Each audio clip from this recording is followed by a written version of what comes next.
27 फरवरी की वो तारीख, गाजियाबाद का एक छोटा सा ऑफिस। दरवाजा खुलता है, दो लोग अंदर घुसते हैं। दोनों ने हेलमेट पहन रखा है, चेहरा छिपा हुआ है। कुछ सेकंड की खामोशी, फिर अचानक चाकू का वार और पूरा दफ्तर लहूलुहान हो गया।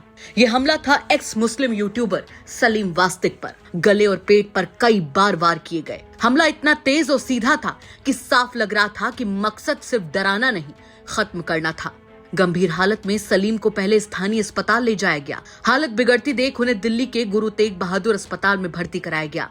सोशल मीडिया अकाउंट्स के जरिए जानकारी दी गई कि वो रिकवर कर रहे हैं। हमले को सर तन से जुदा स्टाइल बताया जा रहा है।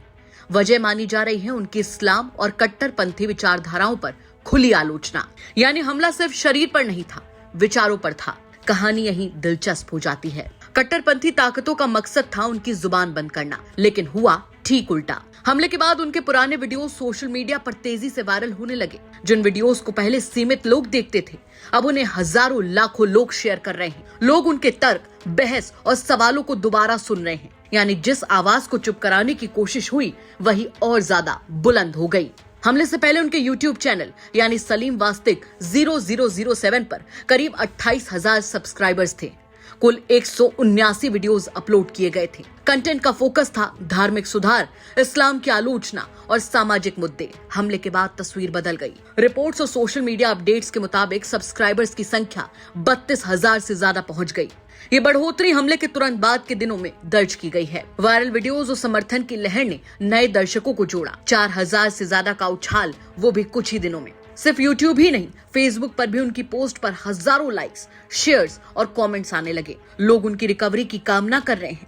कई यूजर्स खुले तौर पर उनके विचारों से सहमति जता रहे हैं। उनकी प्रोफाइल और सपोर्ट पेज पर फॉलोअर्स की संख्या में भी इजाफा हुआ है। एंगेजमेंट अचानक से बढ़ गई है।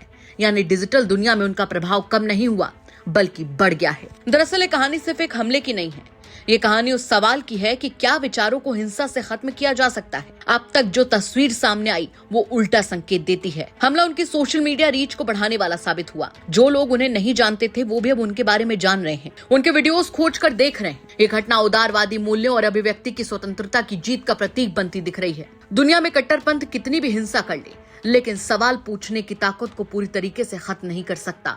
ये स्ट्रॉन्ग मैसेज इस पूरी घटना से निकलकर सामने आया है। खैर, सलीम वास्तिक अभी रिकवर कर रहे हैं, लेकिन उनकी आवाज पहले से ज्यादा गूंज रही है। 27 फरवरी का हमला शायद उन्हें खामोश करने के लिए था, मगर नतीजा यही हुआ कि उनकी पहचान और ज्यादा फैल गई। ये केस एक क्राइम थ्रिलर की तरह शुरू हुआ। हेलमेट पहने हमलावर, चाकू के वार, अस्पताल की जंग। लेकिन इसका दूसरा अध्याय डिजिटल दुनिया में लिखा जा रहा है। यानी वीडियो वायरल हो रहे हैं, फॉलोअर्स बढ़ रहे हैं, वो भी समर्थन की लहर के साथ। कहानी अभी खत्म नहीं हुई, लेकिन एक बात साफ है कि विचारों को हिंसा से मारा नहीं जा सकता। आवाज दबाने की कोशिश कई बार उसे और दूर तक पहुंचा देती है। ब्यूरो रिपोर्ट, यूपी तक।